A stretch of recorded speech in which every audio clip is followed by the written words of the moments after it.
अस्सलामुअलैकुम, खुश आमदीद। भली करे आया। जी आया नू बखैर रागले। नया दिन के साथ मैं हूँ सैयद फैसल करीम और मैं हूँ महक असलम। गुड मॉर्निंग जनाब, नया दिन मुबारक, नई सुबह मुबारक। बहुत सारी नेक तमन्नाएं, नेक ख्वाहिशात आप लोगों के लिए, स्पेशली वो लोग जो कि इस वक्त सैलाब की सूरत हाल को फेस कर रहे हैं, उन लोगों के लिए ज़्यादा दुआएं हैं। मुश्किल वक्त आया तो पाक बहरिया ने सलाम मुतासरीन का भरपूर साथ निभाया। सिंध में कुदरती आफत से मुतासरा इलाकों में पाक बहरिया का रिलीफ ऑपरेशन जारी है। हमारे नुमाइंदे खिज़र आज़म ने रिपोर्ट तैयार की, आपको दिखाते हैं।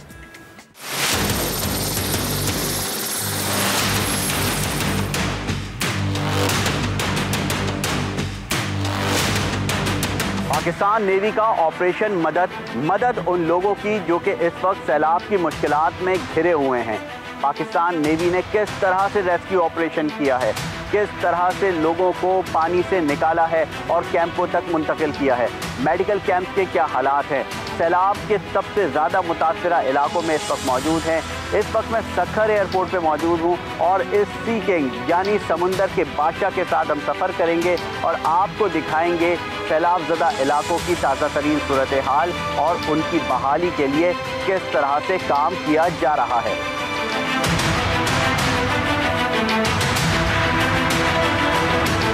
पाकिस्तान नेवी की तरफ से राशन भी लिया जा रहा है कि जो इफेक्टेड एरियाज़ हैं वहाँ पे बहुत सारे लोग हैं जो कि अभी अपनी ज़मीन और घर छोड़ना नहीं चाह रहे, तो उनको भी राशन फराहम किया जा रहा है।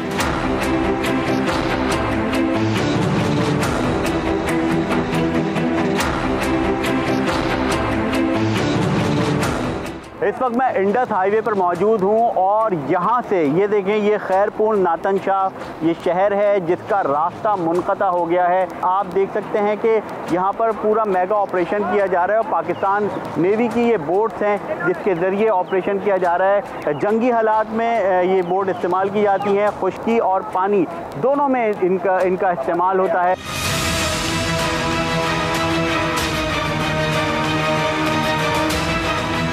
इस वक्त हम किसी झील में नहीं घूम रहे बल्कि ये एक आबाद शहर खैरपुर नाथन शाह है जहाँ की सूरत हाल हम आपको दिखा रहे हैं। इस वक्त पूरा का पूरा शहर डूब गया है और कहा यही जा रहा है कि यहाँ पर पानी की सतह जो है वो मुसलसल बुलंद हो रही है। हमारे साथ मौजूद हैं लेफ्टिनेंट रफ़ाकत खटक साहब।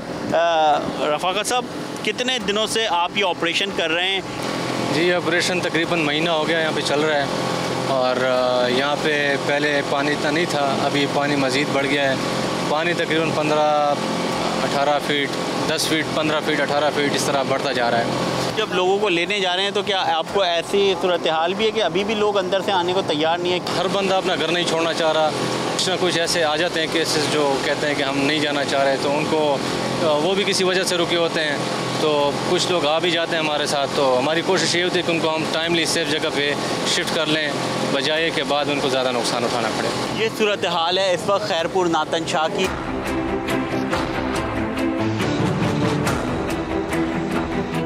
एक जगह पे हम पहुँचे हैं, यहाँ पे माल मवेशी, बच्चे, बूढ़े, ख़वातीन, एक जो देही इलाकों की एक कच्ची सड़कें होती हैं, ये थोड़ा ऊंचा टीला है, यहाँ पे अपनी झुग्गियाँ लगाकर बैठे हुए हैं। आपसे बात करेंगे, क्या हालात हैं? पानी बढ़ रहा है या पहले से कम है? पानी बढ़ रहा है, कम नहीं है और कोई नहीं आया, ना MP ना MA कोई नहीं आया। अच्छा, तो आप यहाँ की वो क्यों नहीं छोड़ रहे, ये जगह छोड़ क्यों नहीं रहे आप? हमारा माल है, किधर जाएं? वो रास्ता भी नहीं है, किधर जाएं? तो आपका घर यहाँ था, इधर पीछे ये कौन सा घर था आपका? ये भाई देखें, ये इशारा कर रहे हैं कि यहाँ पे इनका घर था।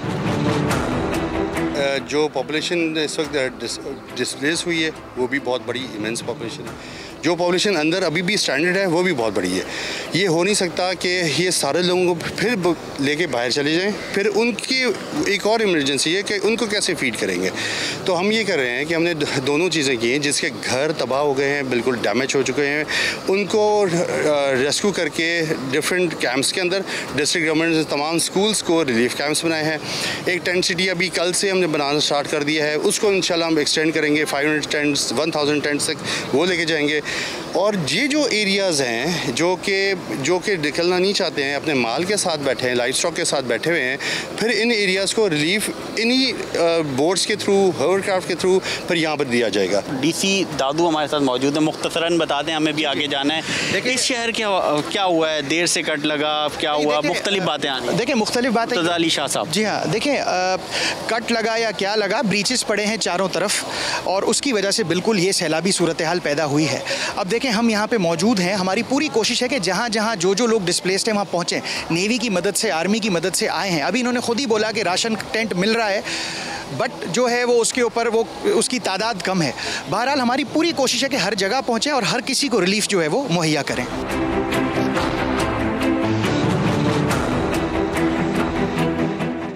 लेफ्टिनेंट कमांडर उमर मौजूद है हमारे साथ। उमर साहब, ये जो आप ओवर्स बोर्ड है ये अमूमन समंदरों में चलती है, तो यहाँ पे क्या चैलेंजेस हैं? क्योंकि जब हम ट्रैवल कर रहे हैं तो पता नहीं है, नीचे साइन बोर्ड है, दरख्त है, काफ़ी किस किस्म के चैलेंजेस का सामना करना पड़ रहा है और आपका ऑपरेशन कैसा जा रहा है? तो बेसिकली जो हावर क्राफ्ट है ये सर क्रीक्स पे डिप्लॉय हैं और हम सर क्रीक से इधर आए हैं अपने भाइयों और बहनों की मदद के लिए। हमें बहुत सारे नेविगेशन चैनल्स का जो है सामना रहता है। इसमें बेसिकली जो हाई टेंशन वायर्स, पाइलॉन्स होते हैं जिसको हमने थ्रू करके पास होना होता है, क्योंकि वाटर लेवल रेज होता रहता है तो हम हाई टेंशन वायर के करीब आते रहते हैं। प्लस इसके अलावा हमारे नीचे बहुत एक गाँव दबा हुआ है जिसमें हमें ये नहीं मालूम होता कि नीचे कोई साइन है या कोई नेविगेशन एग्जिट है। तो बेसिकली हावरक्राफ्ट इसलिए डिज़ाइन हुआ है कि आप एक वाटर बॉडी और लैंड को क्रॉस करके दूसरी वाटर बॉडी पे जा सकते हैं, जो कि एक नॉर्मल बोट नहीं कर सकता। अभी कल ही रिसेंटली हमारे पास एक 2 प्रेग्नेंट लेडी का केस आया था जिनको हमने एवैक्यूएट करवाया है। तो इस तरह के हमारे पास जो है रिक्वेस्ट आती रहती है और हम इमीडिएट बेसिस पर उनको जाके हेल्प करते हैं। इस वक्त हम पहुंचे हैं सक्खर में पाकिस्तान नेवी और एनजीओ के ताउन से कायम एक टेंट सिटी में, और यहाँ पर टेंट सिटी में किस तरह से ज़िंदगी को बहाल करने की और ज़िंदगियाँ लौटाने की कोशिश की जा रही है, इसका अहवाल जानेंगे। हम लोगों ने कोशिश की है कि डिस्ट्रिक्ट एडमिनिस्ट्रेशन के ताउन से कि इस जगह के ऊपर खैमा बस्ती एक बनाई जाए जिसमें फलाही इदारे हमारे साथ बहुत सारे ताउन कर रहे हैं, और इस खैमा बस्ती में वो लोग जो कि इस वक्त स्कूलों में हमने आबाद किए उनको शिफ्ट किया जाए यहाँ पर, ताकि स्कूल हमारे चलना शुरू हो जाए। और यहाँ पे इस वक्त हम लोगों ने तकरीबन 100 से ज़्यादा खैमे लगा लिए और कोशिश मज़ीद जारी है कि इसको मज़ीद ज़्यादा किया जा सके।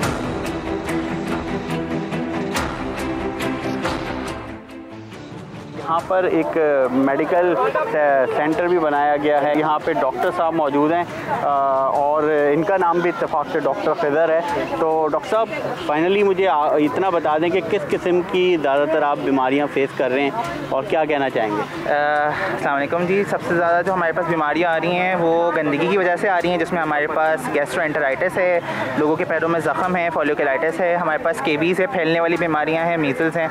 तो ज़्यादातर हमारे पास यही आ रही है, मैलनरिशमेंट, गंदगी, सबकी वजह से ये सारी बीमारियाँ हमारे पास जो आ रही हैं। बिल्कुल जी, तो ये सूरत हाल है इस वक्त सक्खर में, और हम आपको टेंट सिटी से हमने अपडेट किया। पूरे दिन का हमने एक विज़िट किया किस तरह से पाकिस्तान नेवी रेस्क्यू ऑपरेशन कर रही है, और इस रिपोर्ट में हमने आपको तमाम तर तफसीलात से आगाह किया। तो पहले तो सैलाब ने घर बार छीने, लोग जान बचाकर दीगर इलाकों में मुंतकिल हुए, तो बीमारियों ने अब घेर लिया है। सैलाब के बाद सिंध के मुतासरा इलाकों में वबाई अमराज महक फैलने लगे हैं, और ख़वातीन हो या बच्चे हो, गैस्ट्रो और हैज़े समेत दीगर बीमारियों में मुब्तला होना शुरू हो गए हैं। अदाद शुमार भी सामने आ रहे हैं, विच इज़ वेरी अलार्मिंग। तो अब आप देखें कि जब हम बात करते हैं इस तरह की बीमारियों की, तो यकीनन अब इनका हल भी अब हमें तलाश करना है। डॉक्टर सईद खान हमें ज्वाइन कर चुके हैं, उनसे हम बात करेंगे। डॉक्टर साहब, बेहद शुक्रिया वक्त देने के लिए। Good morning sir. पहले तो एक मुश्किल ये थी कि बारिशें थम नहीं रही और पानी बढ़ता चला जा रहा है, मुख्तलिफ इलाकों को उसने अपने घेरे में ले लिया। शुक्र अल्हम्दुलिल्लाह इस चीज़ से हम बाहर आ गए, लेकिन अब जो उसके बाद हम सिचुएशन देख रहे हैं वो बहुत ज़्यादा अलार्मिंग है। सर, आप भी उन एरियाज़ में मौजूद थे, मैं चाहूँगी पहले नाज़रीन को आप ये बताएं कि आपने वहाँ क्या सिचुएशन देखी। जी अस्सलाम वालेकुम, बहुत बहुत शुक्रिया। सैलाब के बाद हालात काफ़ी दिगरगू हैं और जगह जगह पे पानी अभी भी खड़ा है, और जो सबसे इम्पोर्टेंट बात है कि लोग अभी अपने घरों में मुंतकिल नहीं हुए। घर तो है ही नहीं, लेकिन ऐसी सूखी जगह जहाँ पे वो अपना गुजर बसर कर सके, वहाँ तक हालात अभी तक नहीं पहुँचे। और पहले से लोग मुख्तलिफ मुतादिद बीमारियों में मुब्तला हो चुके हैं, जिसमें जिस तरह आपने बताया कि पेट की बहुत सारी बीमारियाँ, गैस्ट्रो है। इस तरह डेंगू स्पेशली ज़्यादा कॉमन हो क्योंकि मच्छर की बहुत बहुतात हैं, मलेरिया के केसेस काफ़ी सारे हैं। तो जितने भी इन्फेक्शियस डिजीज़ हैं ये बहुत ज़्यादा जो है वहाँ पे आम हैं। और दूसरे हमला ख़वातीन के लिए बहुत बड़ा मसला है क्योंकि एक अंदाजे के मुताबिक इस वक्त जो फ्लड इफेक्टेड एरियाज़ है वहाँ 6 लाख ख़वातीन हमला हैं, जिसमें से तकरीबन 70,000 इन नेक्स्ट 1 मंथ में उनकी डिलीवरी एक्सपेक्टेड है। तो ये सारे मामलात को फौरी तौर पे इमरजेंसी बेसिस पे देखना चाहिए। और जो इन्फेक्शियस डिजीज़ है उसको अगर फौरी तौर पे नहीं देखा गया तो ये खुदा न खास्ता अलार्मिंग सिचुएशन इख्तियार कर सकती है कि इन्फेक्शियस डिजीज़ में ये मसला है कि ये फैलते चली जाती हैं, एक से दूसरे में मुंतकिल होती चली जाती हैं और कई लोग जो है इससे मुतासिर हो जाते हैं। तो अभी भी काफ़ी लोग वहाँ पे काम कर रहे हैं, गवर्नमेंट के वसाइल महदूद हैं, तो जो फलाही इदारे हैं मेडिकल केयर वहाँ पहुँचा रहे हैं, लेकिन काफ़ी सारे लोग अभी भी हैं जो अभी तक उनको इस तरह मेडिकल हेल्प नहीं पहुँच पा रही है। तो कोशिश करनी चाहिए कि वहाँ तक जल्द से जल्द तिब्बी इमदाद पहुँचाई जाए। क्योंकि आप ग्राउंड पे मौजूद थे, आपने चीज़ें देखी हैं। एक तो जिस वक्त पानी खड़ा हुआ लोगों को उस वक्त परेशानी का सामना करना पड़ा। अब जब पानी जगहों अभी भी है बहुत, लेकिन जिन जिन जगहों से रिसीड भी कर रहा है, मैं चाहूँगा थोड़ा इस पर हम बात करें। ऐसे इलाकों से जब पानी उतरना शुरू होता है उस वक्त कौन सी बीमारियां जन्म लेना शुरू करती हैं और कितना टाइम लगता है कि जो पानी रिसीड करने की वजह से ये जो बीमारियां हो रही हैं वो फिर खुद ख़त्म हो जाए? इन्फेक्शियस डिजीज़ में बहुत सारी बीमारियां ऐसी हैं जो तसलसल के साथ जारी रहती हैं, तो उनको ब्रेक लगाना ज़रूरी है। मतलब जो बैक्टीरियल इन्फेक्शन है उसको दवाई दे के, एंटीबायोटिक दे के वो मरीज़ सही करना ज़रूरी है कि वो अद्वियात पहुँच जाए। इसी तरह जो वेक्टर बॉर्न डिजीज़ हैं जो हशरात या मच्छरों से फैलते हैं, तो मच्छरों का जो रोकना बहुत ज़रूरी है। वहाँ पे मच्छरदानी का इस्तेमाल या मच्छर मार स्प्रे जो है बहुत ज़रूरी है। और पानी की साफ फराहमी ज़रूरत है। वो जो पीने के लिए अगर वही पानी बार बार पियेंगे तो बीमारी ख़त्म नहीं होगी बल्कि वो एक से दूसरे मुंतकिल होती चली जाएगी। तो सबसे इम्पोर्टेंट इस वक्त जो चीज़ है कि पीने के लिए साफ़ पानी का मुहैया होना प्रायोरिटी पे होना चाहिए। कि जितनी भी पेट की बीमारी है उसमें अक्सरियत जो है वो पानी की वजह से होती है। इस तरह इवन कुछ हेपेटाइटिस भी ऐसे हैं जो खाने पीने से होते हैं। तो ये वाली बीमारियाँ उसको काबू पाने के लिए ज़रूरी है कि साफ़ पानी को फराहमी को मुमकिन बनाया जाए। फिर खाने पीने की जो अशिया हैं वो भी वहाँ पे फराहम करना, क्योंकि इम्यून सिस्टम काफ़ी वीक है लोगों का, तो इम्यून सिस्टम जो है बूस्ट करने के लिए भी ज़रूरी है कि वहाँ पे खाना पीना जो है सही मुहैया हो ताकि इन लोगों की जो क़ुव्वत मुदाफ़अत है वो बेहतर हो। सर मुझे ये भी बताएं कि अब आप जैसे हम बात करें ना कि ये होना चाहिए, ऐसा होना चाहिए, आपने गवर्नमेंट की तरफ से कोई इकदाम देखे? जैसे कि अगर हम बात कर लें प्रेग्नेंट ख़वातीन की, उनका इम्यून सिस्टम वैसे ही बड़ा कम होता है और इस तरह की सिचुएशन में जब उन्हें प्रॉपर डाइट नहीं मिल रही, साफ़ पानी नहीं मिल रहा, ऐसी बीमारियाँ जो कि फैल रही हैं वो उन्हें ज़्यादा हिट कर सकती है। तो क्या हुकूमत की तरफ से जो सिंध गवर्नमेंट का डिपार्टमेंट है हेल्थ का, उसकी जानिब से आपने कोई प्रॉपर इंतज़ाम देखा वहाँ पर? आई थिंक गवर्नमेंट के लिए ये बहुत बड़ा अलमिया इतना बड़ा है कि गवर्नमेंट कोशिश तो कर रही है, लेकिन काफ़ी जगहों पे हमें वो नज़र इतनी नहीं आ रही क्योंकि करोड़ों की तादाद में लोग मुतासिर हुए हैं। तो गवर्नमेंट के वसाइल पहले से महसूद है, वहाँ पे सहूलियात पहले से मालूम थे। तो इस सानिया के बाद काफ़ी जो इंफ्रास्ट्रक्चर है वो भी इफेक्ट हो गया और जो हॉस्पिटल्स थे या डिस्पेंसरीज थी वो भी इफेक्ट हो गई। तो इस वक्त मज़ीद इक़दाम की ज़रूरत है। गवर्नमेंट को भी चाहिए कि मज़ीद इक़दाम करें और जो हमारी सोसाइटी है जो ऑलरेडी कर रही है, जो खिदमत खल्क़ के इदारे हैं और जो NGO है, आप मीडिया बहुत अहम रोल प्ले कर रहे हैं वहाँ के विजुअल्स दिखा के, तो लोग काफ़ी सेंसिटाइज्ड है फील्ड में। अच्छा, काफ़ी लोग एक चीज़ में सिंक्रोनाइज करना चाहिए। एक चीज़ आपने अपनी गुफ्तगू में ये भी कहा और ये अक़वाम मुत्तहिदा तक भी ये कह रहा है कि जी ये जो नंबर ऑफ़ वुमेन जो कि एक्सपेक्ट कर रही हैं वो बहुत स्टैगरिंग है।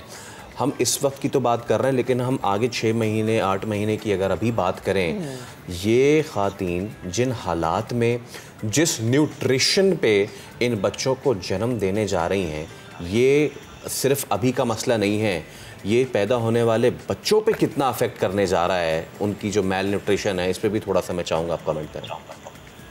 इस वक्त एक और जो अलमिया है वो एक ट्रॉमा है कि जिस हालात में जो बंदा रह रहा है जिसके घर बार नहीं है तो उसके लिए बड़ा मुश्किल है।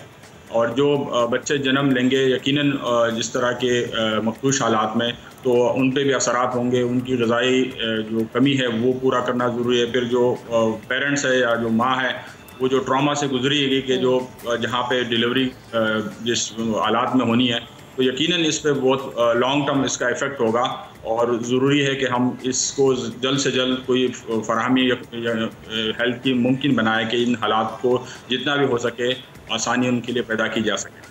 अच्छा डॉक्टर साहब, मुझे लास्ट में सिर्फ एक बता दें कि जो लोग हमें सुन रहे हैं, हमें देख रहे हैं, उनकी आसानी और हमारी आसानी के लिए कि हम बहुत सारी खाने पीने की आइटम्स वहाँ भिजवा रहे, से पानी है, जूस है, बिस्किट्स है, जो मेडिसिन वहाँ पर भिजवाई जा रही हैं, क्या मेडिसिन होनी चाहिए या किस किस चीज़ की मेडिसिन वहाँ पर पहुँचाई जाए फर्स्ट स्टेप पे कि लोगों को कुछ तौर पर रेस्क्यू किया जा सके?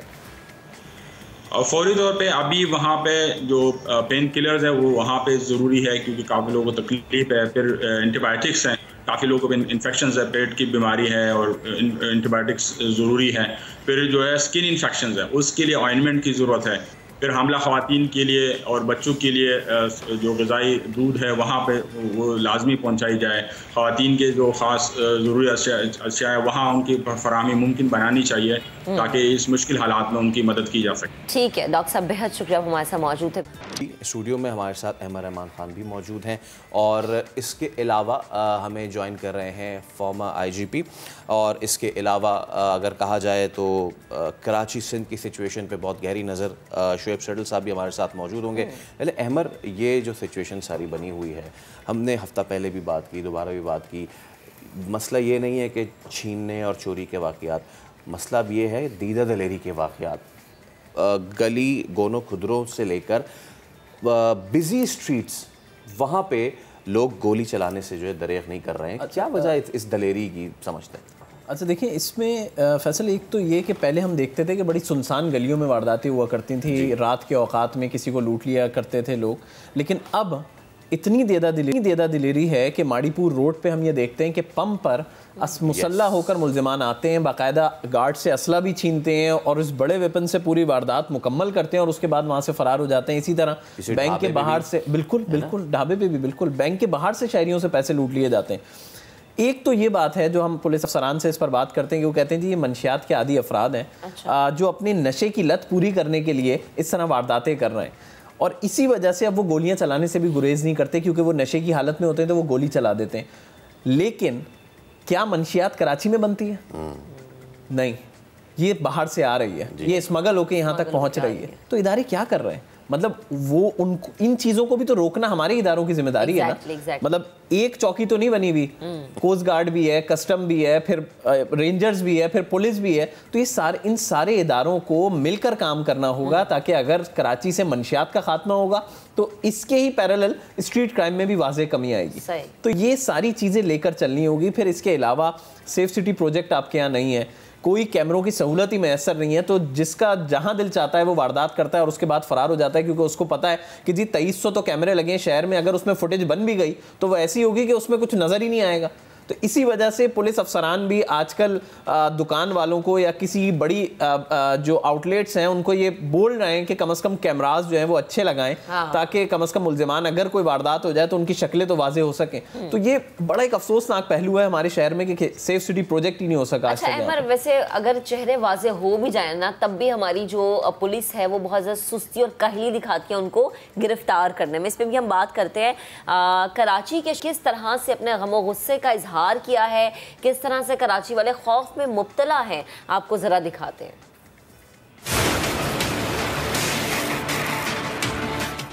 कराची में बढ़ते हुए स्ट्रीट क्राइम के खिलाफ शहरियों ने किया है अनोखा एहतजाज।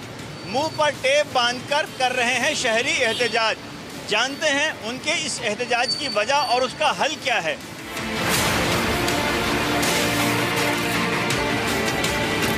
जैसे आपको इल्म है कि पिछले 11 दिन में 13 कत्ल हुए हैं कराची में, नौजवान लोग जो स्नैचिंग में मारे गए हैं, और मैं इंतज़ामिया से यही दरख्वास्त करूँगा कि खुदारा होश के नाखून लें, शहरी कानून अपने हाथ में ना लेने कहीं जिस तरह इक़दाम का ये कत्ल हो रहे हैं। पुलिस ने हमें यकीन दहानी कराई है, SSP साहब ने हमें यकीन दहानी कराई है कि इंशाल्लाह जो है वो स्नैप चेकिंग में बहुत ज़्यादा जो है वो हम तेज़ी लाएंगे और नफरी को भी बढ़ाएंगे इंशाल्लाह ताकि इलाके में बेहतरी आए।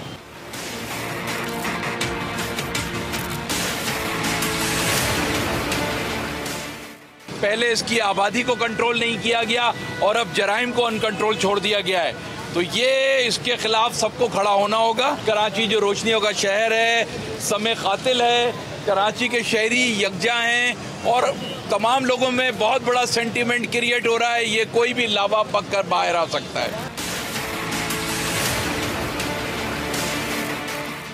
कराची में बढ़ते स्ट्रीट क्राइम ने खौफजदा शहरियों को मजबूर कर दिया है एहतजाज पर।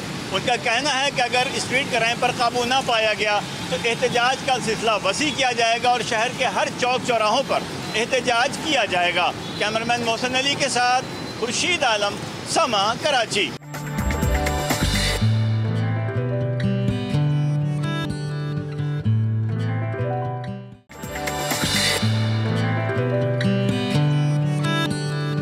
Welcome back. अब हमारी नुमाइंदा फरा रब्बानी इस्लामाबाद के एक ऐसे नौजवान से मिलवा रही हैं जिसने बनाई ऐसी मशीन जो गंदे से गंदे पानी को भी साफ कर सकती है। ये मशीन पाकिस्तान के सैलाब ज़दा इलाकों के लिए किसी नेमत से कम नहीं है। आपको ज़रा दिखा देते हैं।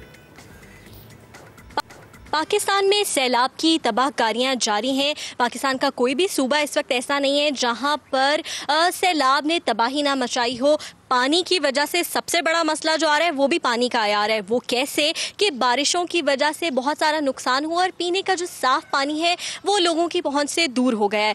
ऐसे में पाकिस्तानी एक नौजवान उभर कर सामने आए हैं जिनका काम तो काफ़ी पुराना था लेकिन शायद उसको शनाख्त उस तरह नहीं मिल रही थी। ये जो बॉक्सेस आप देख रहे हैं ये बेसिकली बॉक्सेस हैं पाकिस्तानी नौजवान हमजा के शाहकार जिन्होंने ये बनाया हुआ है। वो चकवाल के रिहायशी हैं। उन्होंने चकवाल में अपने घर से ये इनिशिएटिव लिया और आज ये पूरे मुल्क के सैलाबज़दा इलाकों में सैलाबज़दगान की मदद कर रहे हैं। 10 लाख के करीब इसकी कॉस्ट बनती है। सोलर से ये चलती है। हमजा में थोड़ी सी डिटेल्स बताएंगे फिल्ट्रेशन का तरीका कार। फिल्टर का मकसद ये है कि जो आलूदा और गंदा पानी है चाहे वो सैलाब का हो या वो बोरहोल से हो उसको साफ़ करना। जो गंदा पानी है उसका ये रिजल्ट है। पानी को इस्तेमाल करने से पहले उसका लैब का टेस्ट कराया जाता है PCR के साथ WHO स्टैंडर्ड के ऊपर। उसके अंदर केमिकल कॉम्पोजिशन भी चेक की जाती है और बैक्टीरियल कॉम्पोजिशन भी चेक की जाती है। अब आप ये समझें कि इस आफत के दौरान, फ्लड के दौरान जिस बंदे को चॉइस होगी कि वो इस तरह का आलूदा पानी पिए जहाँ पर बॉक्स से निकलता हुआ पानी पिए तो वो लैब के टेस्ट का 7 दिन इंतज़ार नहीं कर सकता। जो फील्ड में ऑपरेशनल सोल्यूशन है वो ये आपके टेस्ट ट्यूब्स वाले टेस्ट हैं। And what these test for is the presence or absence of bacteria. There is no chemical in this. This is removal using filtration of micron as well as ion exchange. जहाँ सैलाब की बात की जाती है, ढेर सारे पानी की बात की जाती है, वहाँ पे ये जो बीमारियाँ हैं, टाइफाइड, मलेरिया, डेंगू, ये सारी चीज़ें वो सबसे ज़्यादा बात की जा रही थी। अब हमजा के हाथ में 2 ग्लास हैं, वो चाय नहीं है, वो वही गंदा पानी है। ये यही पानी है जो कि फिल्टर होके आया। ये मैं भी आपको पी के दिखा देता हूँ। ये चीज़ कहना बड़ी ज़रूरी है कि जो पानी मैं किसी गांव में, देहात में, रिलीफ कैंप में किसी को भी देना चाहूँगा, बुज़ुर्ग को, बच्चे को, उससे पहले मुझे श्योरिटी होनी चाहिए कि मैं उसको पी सकता हूँ। क्या आप लोगों को इस चीज़ के ऊपर ट्रेन भी कर रहे हैं कि बनता कैसे, इस पे काम कैसे होता है? क्या कोई ऐसा सिलसिला भी शुरू किया हुआ है? जिनको हमारी टेक्नोलॉजी की, साफ़ पानी की ज़रूरत है और वो लोग स्टूडेंट्स पाकिस्तान में, अब्रॉड या अदरवाइज जो वॉलंटियर करना चाहते हैं पाकिस्तान की बेहतरी और इस्तेकाम के लिए, उनको आपस में कनेक्ट किया जा सके। सैलाब के अंदर हमारे पास चैलेंज ये था कि क्या हम इस मुल्क की आफत है उसको मीट करने के लिए इस तरह सैकड़ों और डब्बे बना सकते हैं, और ये आसान नहीं है, इसमें मेहनत लगती है। 8 साल हम इसमें मेहनत कर चुके हैं। सैलाब का तो अभी एक मामला शुरू हुआ है, 2-3 महीने हुए हैं। अगर कोई अपने इलाके के लिए ख़रीदना चाहे तो क्या ऐसी भी चीज़ मुमकिन है? ये बॉक्स कमर्शियल बेसिस पे अवेलेबल नहीं है। हम सिर्फ उन इदारों के साथ काम कर रहे हैं, गवर्नमेंट ऑफ पाकिस्तान जो हमें अप्रोच करे और इदारे फैलाई इस तरह के हैं जो उन गाँवों में इसको पहुंचा सकें जहाँ पे हमारा अपना शायद अभी रीच नहीं है। क्योंकि देखें, हम एक यंग कंपनी हैं, हमने कभी काम शुरू किया है। हम ये प्रोक्लेम नहीं कर सकते कि हम पूरे पाकिस्तान में खुद ही अकेले ही कर लेंगे। दिन में 1 से 1.5 से 2 डब्बे हम तैयार कर सकें, जो एक बड़ा चैलेंज है। हम इंशाल्लाह उसको मीट करेंगे। मुल्क को अपलिफ्ट करना है तो टेक्नोलॉजी के साथ होगा, वो यूथ के प्रोग्रेशन के साथ होगा। फॉर प्रॉफिट हम काम नहीं कर रहे, नॉन कमर्शियल बेसिस पे है। जो हमारा साथ लेना चाहे हम उससे सिखाएंगे भी। हमारे जो बहुत सारे वर्कर हैं, साथी हैं, वो भी इन्हीं कम्युनिटी से हैं जहाँ पे हम काम करना चाहते हैं। तो हम उनको वेलकम करते हैं। We are thinking of this as a public health crisis in Pakistan, we are thinking of this as an education crisis in Pakistan. सिर्फ ये एक मशीन नहीं है, एक चीज़ नहीं है जो कि सिर्फ सैलाब ज़दा इलाकों में सैलाब ज़दगान के लिए इस्तेमाल होगी, बल्कि ये जो है पूरे पाकिस्तान के लिए इस्तेमाल हो सकती है, क्योंकि पानी के मसाइल, गंदे पानी के मसाइल तो हर जगह पर हमें देखने को मिल रहे हैं। पाकिस्तान के जो दूसरे लोग हैं, जो यंगस्टर्स हैं, जो नौजवान हैं, उनको सिखाया भी जाएगा। कोई वॉलंटियर करना चाहता है तो वो भी कर सकता है। कम्युनिटी के लिए एक बहुत अच्छी चीज़ है। ना सिर्फ सैलाब के दिनों में बल्कि सैलाब के बाद भी आप इन चीज़ों को याद रखें और इनको इस्तेमाल करने का, यूटिलाइज़ करने की कोशिश करें, क्योंकि अगर बाहर से कोई चीज़ आई हुई हो तो ज़रूरी नहीं है कि वही चीज़ अच्छी होती है। पाकिस्तान में भी बहुत अच्छी ऐसी प्रोडक्ट्स बन रही हैं जो बाहर जाएंगी और पाकिस्तान का नाम रोशन करेंगी। और हमजा और इन जैसे दीगर बहुत सारे ऐसे नौजवान हैं जो कि इस कोशिश में, इस एफर्ट में लगे हुए हैं। जी, पाकिस्तान में आफात से निपटने के लिए पूरा निज़ाम मुकम्मल गैर फाल है। ये तहलका-खेज़ इंकशाफ सदर मुमलिकत को पेश की गई एक रिपोर्ट में किया गया है। तफसीलात देखिए हेड ऑफ इन्वेस्टिगेशन यूनिट समा जाहिर गशकोरी की रिपोर्ट में।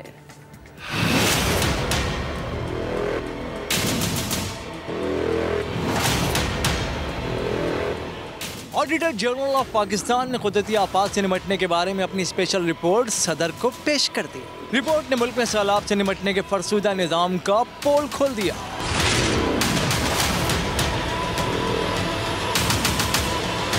रिपोर्ट इंकिशाफ करती है कि मुल्क में 12 साल तक नेशनल डिजास्टर रिस्पांस फोर्स ही कायम न की जा सकी। पाकिस्तान कौमी मौसमी तब्दीली की काउंसिल और अथॉरिटी मुकम्मल गैर फाल है। 5 साल तक इस काउंसिल का कोई इजलास तक नहीं हुआ। रिपोर्ट में बताया गया है कि disaster risk management coordination committee का कयाम भी नहीं हो सका। मुल्क में बिल्डिंग कोड एक्ट तक नहीं बनाया जा सका। डिजास्टर रिस्क इंश्योरेंस पॉलिसी का कयाम एक ख्वाब ही रहा। डिजास्टर रिस्क फाइनेंसिंग हिकमत अमली पर भी अमल न किया जा सका। पंजाब में सूबाई डिजास्टर मैनेजमेंट कमीशन बनाया गया और ना ही पॉलिसी वज़ा की गई। कौमी मौसमी तब्दीली पॉलिसी के तहत कोई भी प्रोजेक्ट नहीं हुआ। ये रिपोर्ट इंकिशाफ करती है कि जिलाई सतह पर कुदरती आफात से निपटने के लिए स्टाफ न होने के बराबर है और मालूमात का कोई निज़ाम मौजूद नहीं। Zahid Gashkori, head of investigation unit Samaa. अभी एक ब्रेक लेते हैं, ब्रेक के बाद दोबारा हाजिर होंगे।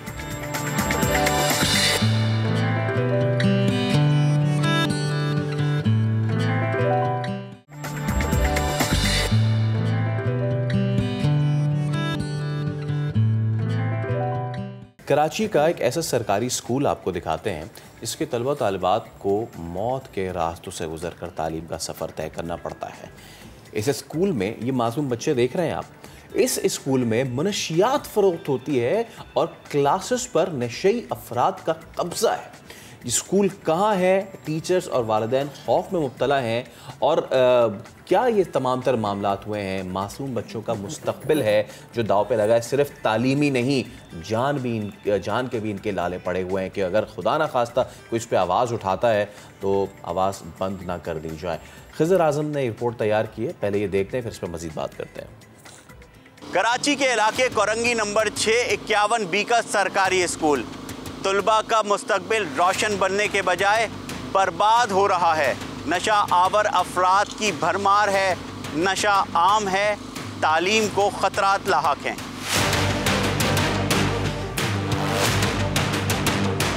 यहाँ पे अच्छा नहीं हो रहा सब कुछ। सुबह इतने चर्सी बैठे हुए होते हैं कि हमें खुद को छोड़ना पड़ रहा है कि हर डर के मारे कि हमारे बच्चों को ना पकड़ लें ये लोग, तो लेने भी आना पड़ रहा है, हमें छोड़ना भी आना पड़ता है। और जब भरा हुआ था सुबह फुल, और अब तो लेडीज़ को भी लेके आने लग गए, और रात में भी और दिन में भी। लड़कियों को तो लड़कियों को, लड़कों को भी ज़रा थोड़ी सी जिम्मेदारी ज़रूरत होती है।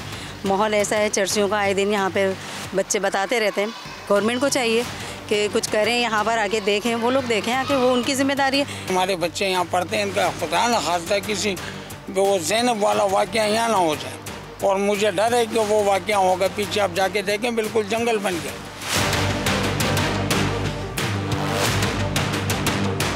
यहीं से आदत पड़ी है भाई। चरस लेने आते थे, लोगों को देखा बैठे हुए तो हम में लग गए। हम पी रहे हैं आज, कल वो भी पियेंगे। यार ये क्या कर रहे हैं, हम भी पी के चेक करते हैं क्या। बिल्कुल देखता था लोगों को, देखते देखते एकदम लगाया, दो दम लगाया तो वैसी आदत हो गई है कि घर भी छोड़ दिया, बीवी बच्चे भी छोड़ दिए। मेरे माशाल्लाह 4 बच्चे हैं, चारों को छोड़ दिए, इधर किराए पे रहते हैं। इस स्कूल में स्टूडेंट्स की हाज़िरी कम मगर नशई अफराद की हाज़िरी बहुत ज़्यादा है। बच्चा हमारे पास 28 प्रेजेंट है, जबकि एनरोलमेंट हमारी जो है 100-104 वो एनरोलमेंट है। और नशे आवर 60-65 आते हैं डेली की बुनियाद पे। औरतें आती हैं, ये सामने एक घर है, इधर ही नशा बिकता है। कि नशा यहाँ बिक रहा है। बेचने वाले पहले उनके बड़े थे, उसके बाद छोटे हुए।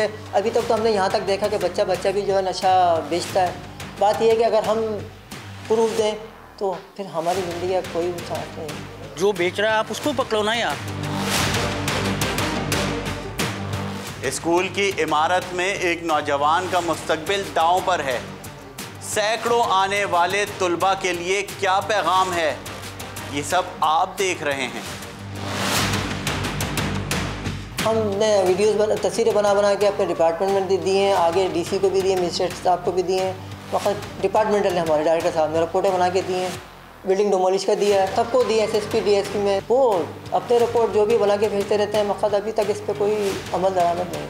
मेरी आला हुकाम से अपील है कि खुदा रहा या तो इस स्कूल को ख़त्म कर दिया जाए या ये मंशियात यहाँ से ख़त्म की जाए।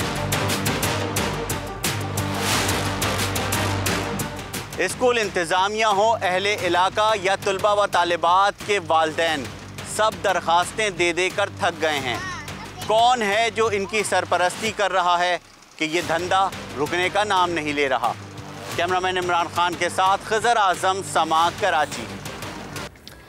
ये सिचुएशन देख के ये सवाल उठता है कि जब हमारा मुस्तकबिल इस तरह का होगा तो फिर अब आप ये सोचें कि हमारा मुल्क कहाँ खड़ा है। जब वो लोग ऐसे जो कि देखने वाले हैं, शायद उनकी नज़रों से रिपोर्ट गुजरी होगी, लेकिन करना कुछ नहीं है। वो इसलिए नहीं करना क्योंकि जाहिर है कि ये गढ़ जो बन चुका है, इसके पीछे फैसला कोई ना कोई तो एक चेन होगी ना।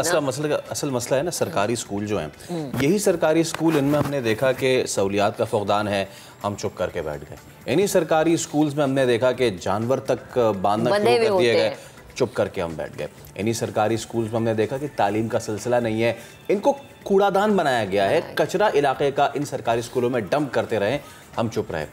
आज अगर मज़ीद चुप रहे, मज़ीद खामोश रहे, तो ये जो नशे की लत है इन मासूम, मैं इस वक्त ये गल्प इन नहीं कर पा रहा, मैं अब्जॉर्ब नहीं कर पा रहा।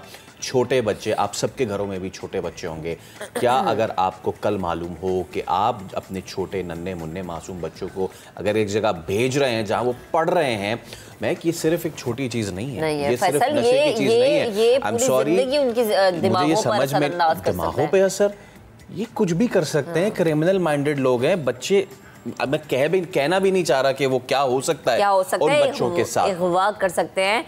और जैसे हमने जब रिपोर्ट दिखाई तो उन्होंने एक बूढ़ी शख्सियत है जो ये इस ख़तरे का इजहार कर रहे थे कि खुदा न खास्ता मेरे मुंह में खा के वहाँ पर कोई ज़ैनब जैसा वाक़या हो सकता है। हम अभी अपनी बेटी ज़ैनब को नहीं भूले, हम इस तरह के किसी और वाक़े के मुतहम्मिल नहीं हो सकते। इसी पर बात करने के लिए माहिर क़ानून ज़िया अवान साहब हमें ज्वाइन कर चुके हैं, उन्हें शामिल गुफ्तगू करते हैं। सर, बेहद शुक्रिया वक्त देने के लिए। मुझे ये बताएगा कि मुस्तकबिल के ममार मनशियात के साए में तालीम हासिल करने पर मजबूर हैं, उनके अंदर खौफ है, क्या वजह है कि मनशियात फ़रोश जो हैं वो कानून के शिकंजे में नहीं आ पाते? ऐसी क्या कानूनी पेचीदगियाँ हैं या क्या खौफ है, क्या माइंड है, प्लीज़ बताइएगा। देखें, मैं तो जब ये बात मैंने सुनी है तो मैं बहुत अफसरदा हुआ था कि जो इदारे हैं ये क्या कर रहे हैं। जिन डायरेक्टर्स को दरखास्तें दी हैं हेडमास्टर ने, स्कूल के डायरेक्टर्स को, उनको भी अपनी सीट से जाना चाहिए, उनको भी बरतरफ होना चाहिए। और जो वहाँ का SHO है या SSP है या DIG है, उसको वहाँ नहीं रहना चाहिए, उसको कोई मॉरल उसका नहीं है कि वो वहाँ पे रहे। क्योंकि जो हालात हमारी बच्चियों के साथ मैंने देखे उस स्कूल के, और जो जिस तरह मंशियात वहाँ बिक रही है और इस्तेमाल हो रही है वहाँ, वो ये एक अलग बात है कि वो हमारे नौजवान या जो इवन शादीशुदा मर्द इन मंशियात में जा रहे हैं, उनको इसमें डालने वाला कौन है? डालने वाले वो बेचने वाले लोग हैं। अच्छा, ये लोग जालिम लोग हैं। मैं समझता हूँ कि इनके जुल्म के लिए लोगों को, इलाके के मकीनों को उठना चाहिए। इलाके के काउंसलर अगर वो मिलावा नहीं है वहाँ का, या MP है जो अगर वो मिलावा नहीं है उन मंशियात फरोशों के साथ, या वहाँ का SSP जो मिला हुआ नहीं है, या DIG जो मिला हुआ नहीं है, या SHO जो मिला हुआ नहीं है। मैं मिला हुआ इसलिए कह रहा हूँ कि मेजॉरिटी जो हमें रिपोर्ट्स आती हैं वो यही आती हैं कि ये लोग सारे मिले हुए लोग हैं, ये उनके खिलाफ कुछ नहीं कर सकते आप। और फिर ये जो एजुकेशन डिपार्टमेंट है वो कैसे इजाज़त दे रहा है? अगर दीवारें टूटी हुई हैं वो बनती कैसे नहीं है?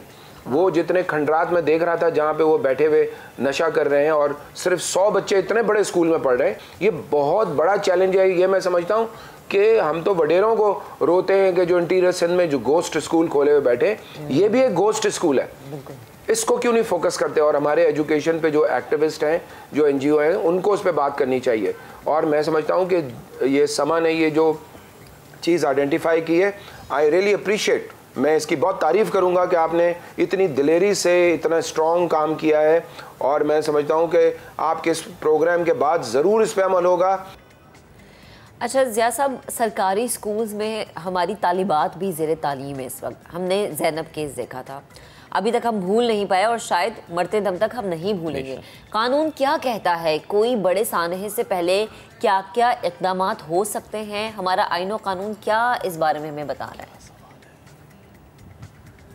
देखें, ये जो हमारे स्कूल्स हैं, यहाँ भी बहुत सारी ज़ैनब पढ़ रही हैं और उनकी ज़िंदगियों को ख़तरा है। उनके साथ रेप भी हो सकता है, उनके साथ जिनसी ज़्यादती भी हो सकती है, उनको हरासमेंट भी है। हरासमेंट तो हो ही रहा है, टीचरों के साथ भी हो रहा है। बिल्कुल। तो इसको रोकने के लिए हमें फौरी तौर पे इस पर कदम उठाना पड़ेगा। हमारे उन इदारों को जो इसके ज़िम्मेदार हैं, जिसमें मैं दोबारा नाम लूँगा, स्कूल की एडमिनिस्ट्रेशन, स्कूल का director, police, SSP, DIG, they are all responsible. Priya Ziyawan साहब हमारे साथ मौजूद थे। हमने 12 कोशिश की एडमिनिस्ट्रेटर कराची मुर्तज़ा वहाब साहब से बात करने की, उनके जुरिस्डिक्शन में ये स्कूल आता है, लेकिन रब्ता नहीं हो पा रहा है। रब्ता होना ज़रूरी है क्योंकि इन बच्चों का मुस्तकबिल ज़रूरी है। ये कोरंगी का सरकारी स्कूल है, मनशियात का अड्डा बना हुआ है, छोटी छोटी बच्चियाँ हैं यहाँ पे और आप देख सकते हैं। और ये कितने धड़ल्ले से, कोई खौफ नहीं है, कोई ख़तरा नहीं है इन लोगों को। यहाँ बैठे हुए हैं और बैठ के अपना तमाम तर ये जो गलत हरकत है कर रहे हैं। हम सिर्फ इंतज़ार कर रहे हैं और हमारा सबसे बड़ा मसला ये है कि सानहे के बाद होश आता है, हम जागते हैं। वो और वही बात है ना कि हम अब किसी और सानहे के मुतहम्मिल नहीं हो सकते। जब कानून नाफिज करने वाले इदारे हैं, जब कवानीन बन चुके हैं, तो फिर सवाल ये है कि वो कवानीन नाफिजुल अमल क्यों नहीं हो रहे? क्या चीज़ है जो कि रोक रही है? अगर एक्शन लिया गया है, अगर यहाँ पर पुलिस आई थी, देखा, तो फिर इनको यहाँ से क्यों नहीं उठाया गया?